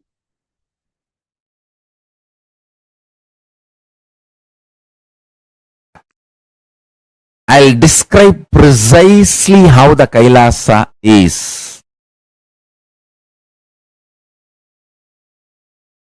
Listen to this description and contemplate on it, connect with it, you will experience it. See, you see many of the photographs taken by NASA and many telescopes from the space station and the science fiction movies and all that. Whole background is dark and the suns, stars, all of it look like a light, flickering light.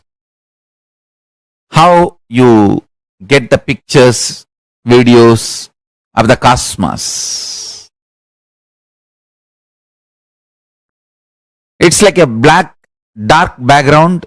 In darkness, the stars and suns and moons are like a light point. Understand? Kailasa is just the other way. Full of light. Extreme light. All the stars, everything looks like a dark spot. Small, small, small flies. First, visualize how this Bhu Mandala looks. This Bhu Mandala is already portrayed and photographed, videographed by NASA and other space organizations, and it's available to you all. It is just opposite. Whole thing is extreme.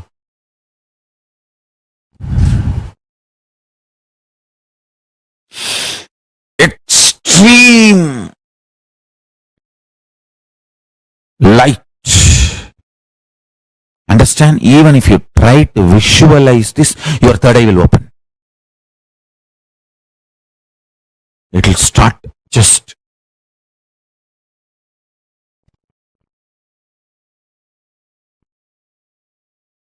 That's all. I tell you, if you just breathe this Kailasa light, I'm going to open that whole Kailasa light to all of you. Now, the whole Kailasa space. Just breathe this space.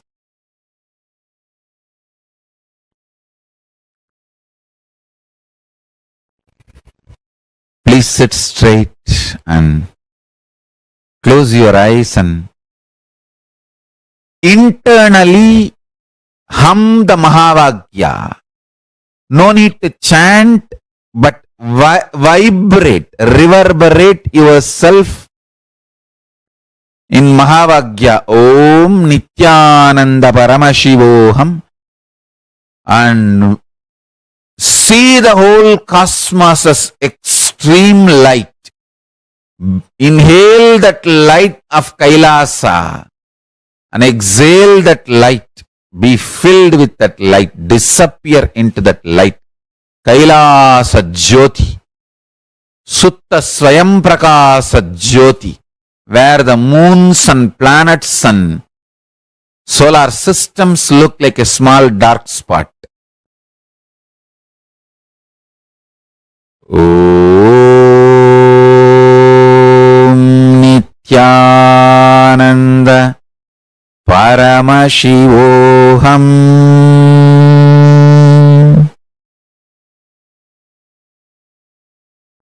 Om Nithyananda Paramashivoham.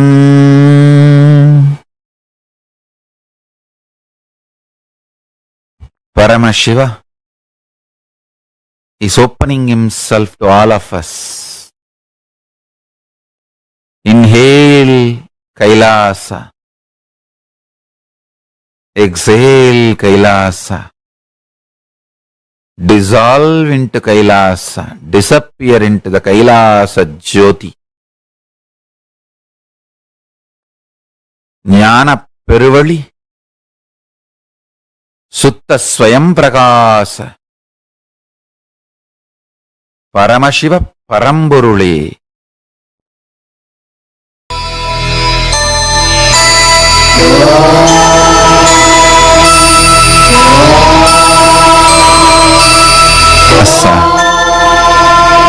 Exhale Kailasa.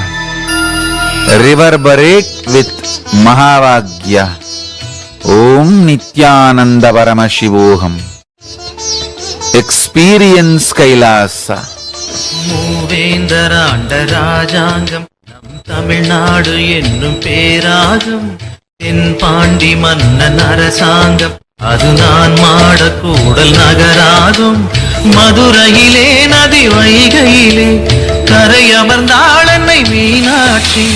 Madurai என்றாலும் மனதில் கொண்டாலும் சிவனார் அருள்வாரது நீதி.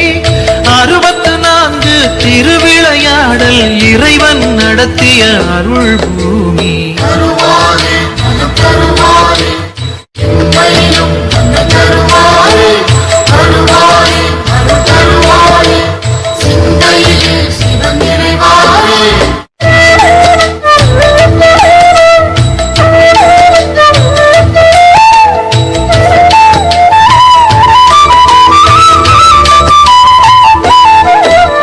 சிவகங்கை என்னும் சீமையிலே அந்த சமஸ்தானம் கொண்ட பொறுப்பினிலே பொங்கும் மதுரை பதியினிலே நல்ல சிறப்போங்கும் மாசி வீதியிலே சிவதலமோ அதன் நடுவினிலே சிவலிங்கமோ அருள் வடிவினிலே சிவமே என்போர்க்கும் தவமே கொண்டோர்க்கும் ஜெயமே தருவான் நம சிவமே இம்மையிலும் நன்மை தருவார் என்றே தொழுவோம் தொழுவோம் அவன் பாதமே.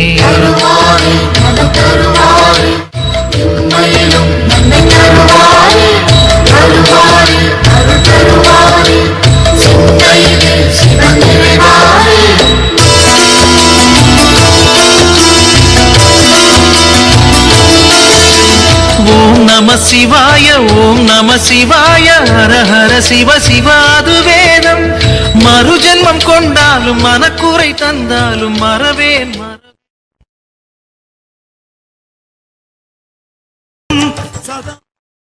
Let Paramashiva manifest Kailasa in all of us and awaken our third eyes.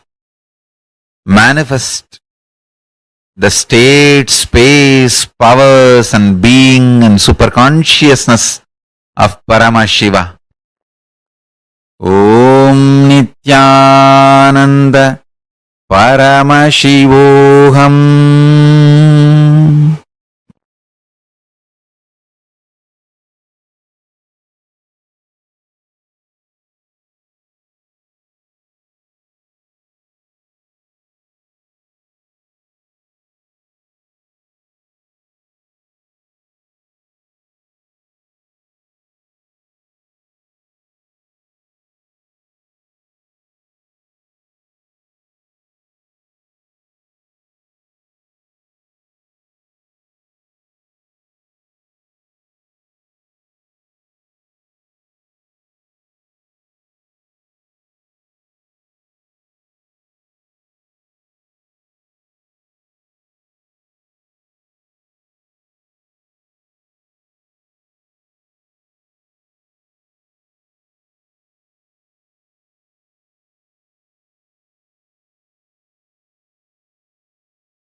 Please relax.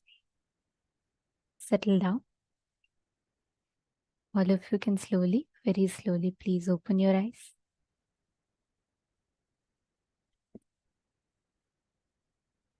Now, as all of us enjoyed this meditation process, like Swamiji said, this literally makes us experience that ultimate consciousness, that formlessness of Paramashiva, that formless manifestation of Paramashiva. Every one of you that are sitting here, as each of you experience this ultimate formlessness of Paramashiva, let us all enter into the power manifestation session. Can I request every one of you to take a minute or two to share with us what did you experience when you did the Kailasa Jyoti meditation? What was your experience like, especially when Swamiji guided us through that process? What was that experience like?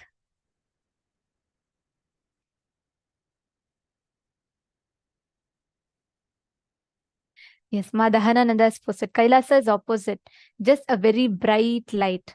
And the stars are just like dark dots. That's a very, very important revelation that Swamiji shared.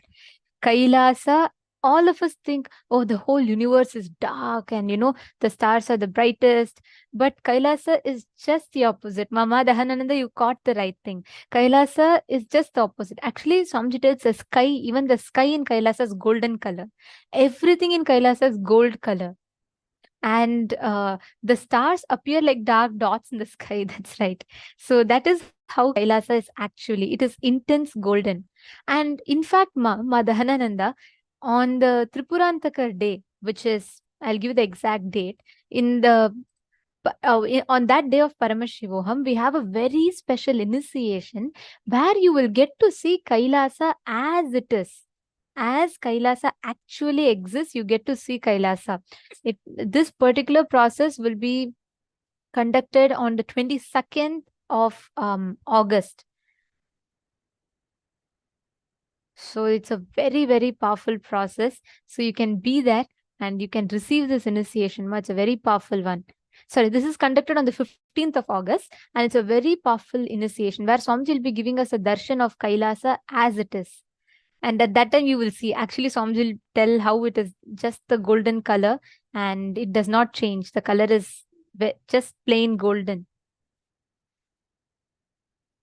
All right, beautiful. Now, let us all enter into the power manifestation session. See, from morning onwards, we've been manifesting the power of being able to see and identify anything that is happening in a distance. Like Swamiji revealed, right? When you are manifesting this power of being able to see, being able to scan, identify. It is not just distant treasures, even the hidden thoughts in people's minds, as Swamiji revealed. Both you will be able to identify and find out. So here, this power, the ability to scan and read people's minds. Listen very carefully. You will be able to, as a person is visualizing, let's say, for example, I'm thinking of an apple, okay? And I will be holding on to that image of an apple, and all of you will be able to scan and identify what I am exactly visualizing. Are all of you understanding? If you're all understanding, can I please request you all to put yes in the chat? Are all of you catching it? Okay. Great. If any of you have any questions as well, you can ask. Perfect. Okay. Yes, thank you. I see people putting yes in the chat. And all the viewers on YouTube, Facebook, you're all also getting it? Okay. So let us enter into this fun round. We are going to be manifesting this power. And this is basically where you're going to be able to identify what exactly another person is visualizing. Okay. So shall we start? Can I request every one of you to please take a piece of paper and please write down any one thing that you want to visualize. Any one thing. You could write anything random. Don't say, oh, let me write Swamiji. You should not write something that's easily guessable, because all of us know we think of Swamiji, right? But just take something random. That should not be something you can guess. See, when you manifest it completely, when you're able to see something random that a person is visualizing, you will feel so confident about your power manifestation. Come on, Sumit Agrawalaya and all the male bodies as well. Can I request every one of you to please write down something in a piece of paper? And once all of you have written down, can I request all of you to please post that in the chat? Don't post what you have written down. Sorry, I mean post that you have finished writing in the chat, so we'll know you've finished writing.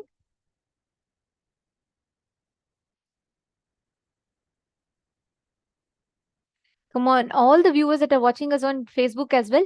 Ilango Ayama, Isha S. Khanna, Prashant Sharma Aya. Can I request all of you to please post?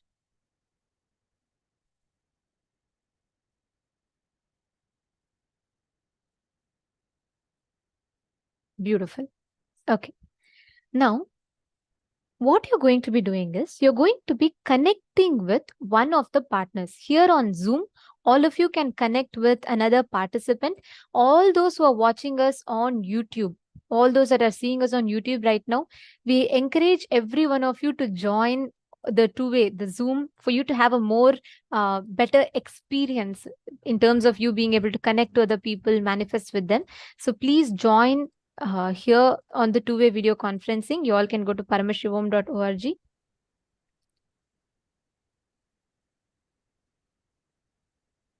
Yes. Now, all those on Zoom, please connect to another partner, and all those on YouTube, if you are able to, we encourage every one of you and recommend each of you to join here on the Zoom. If not, please at least call another person, a friend of yours, someone that you know, and you can always introduce to them. You can even share this live stream with them, and you can say you're attending this program, you're watching this workshop, and you would like to try and manifest this power with them. So you can share with them and you can manifest this power. So what you're going to do now, each of you have written down, correct? So you might have written down rose, you could have written down, for that matter, any image. Let's say you would have written down pineapple, apple, anything. Now, your partner is going to be scanning and identifying what is the exact image that you are visualizing. What is that exact image that you're holding in your inner space? You're going to be continuing to do the same samyama that we did in the last two rounds. And for those of you that are joining us right now, just visualize intense golden light in you. Just visualize that, like visualize this intense golden light, like a light ball inside of you. And with that, you're going to be able to do this power manifestation. All the participants that are logging in right now, all the viewers who have joined us through YouTube, Facebook, if you are also doing this power manifestation round with us, can you all please put yes in the chat? Nithyanandam, Samuel, and Manisha Bahadur, Nithyanandam. All the participants that are here with us live right now, take a few minutes and quickly post yes in the chat. And if you are manifesting, who are you manifesting with? Have you been able to find a partner for you? Please take a moment now and post it in the chat.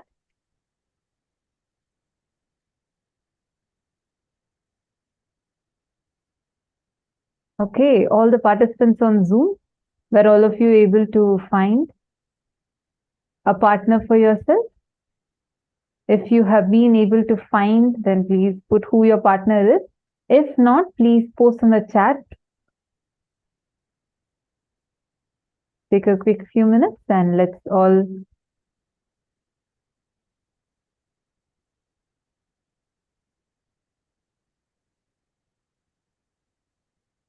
Nithyanandam, Samuel Hagerman, were you able to get a partner for yourself?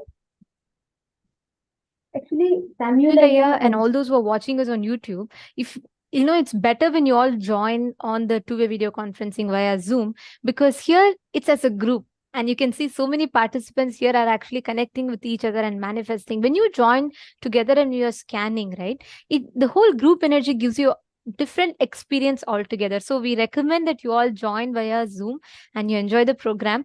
YouTube is also available, but Zoom is the best for you to experience the whole. You'll get a more interactive experience with the two-way video conferencing. So please do join. You can go to paramashivoham.org and you will be able to join, get the join link. And yes, I see many of the participants have connected. Okay. You all can see, if some of you are still requiring partners, I see Susan Solander has requested. Madhahananda seems to have already connected. So all the others, if you need partners, just look at the Zoom. And right now, all of you will be able to see each other as well. So what you all can do is see your partner. The key here is you have to make sure that your partner is visualizing the exact same thing. So for example, let's say I'm thinking of an apple. Okay, I've written down apple in a piece of paper and I'm going to be remembering that. I'm not going to be thinking about what I should cook for my lunch or dinner when I'm having to visualize apple. Then your partner is going to get confused as to what to scan. So the key here is make sure you are visualizing one thing consistently. Okay, clear? Shall we all get started? Ma Priyesha, it's very nice to see you attending through your night. I see every morning from late evening your time till night you attend. It's very nice, Ma. I know you're from India and you stay up through your night. And so many Chinese participants like Ma Gogjia Lee, so many of you who are in the Asian zones, which is night time, and you all sit through your night and attend very sincerely. It's so beautiful to see that. Ma Naresha. Okay, great. So listen very carefully, okay? Now sit straight. You are only going to hold the visual that you are, the picture that you're visualizing at a time. And just constantly remember that if I'm having an apple, I'll just be seeing an apple. When I'm closing my eyes, I'll be visualizing an apple. And my friend or my partner is going to scan me and identify what it is.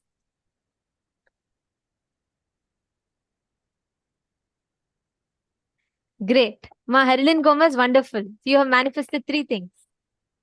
Beautiful, Ma. Come on, I see many of you starting to manifest. You all can post. Keep describing to your partners as you scan. Ma Adila, you didn't find a partner still? Is there anyone else who requires a partner? Please, could you all just post in the chat and connect? You can even manifest with 2 people at a time. See, it's just about scanning and identifying, right? Okay, Madila, Madonna is connecting with you. So connect with her and you can manifest.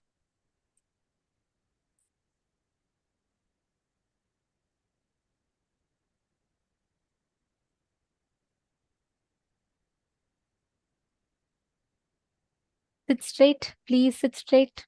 Do not slouch your back. Sit straight. Yes, let us all start the manifestation.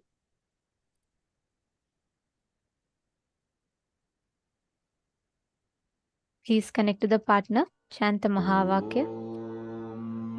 Nithyananda Paramashivoham. Om Nithyananda Paramashivoham. Om Nithyananda Paramashivoham. Om Nithyananda Paramashivoham. Om Nithyananda Paramashivoham. Om Nithyananda Paramashivoham. Om Nithyananda Paramashivoham. Om Nithyananda Paramashivoham. Om Nithyananda Paramashivoham. Om Nithyananda Paramashivoham. Om Nithyananda Paramashivoham. Om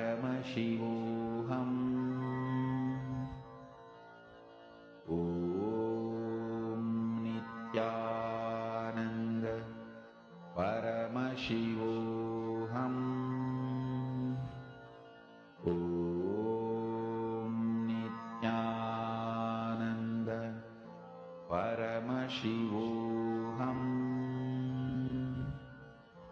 Om Nithyananda Paramashivoham. Om Nithyananda Paramashivoham. Om Nithyananda Paramashivoham. Om Nithyananda Paramashivoham. Om Nithyananda Paramashivoham. Om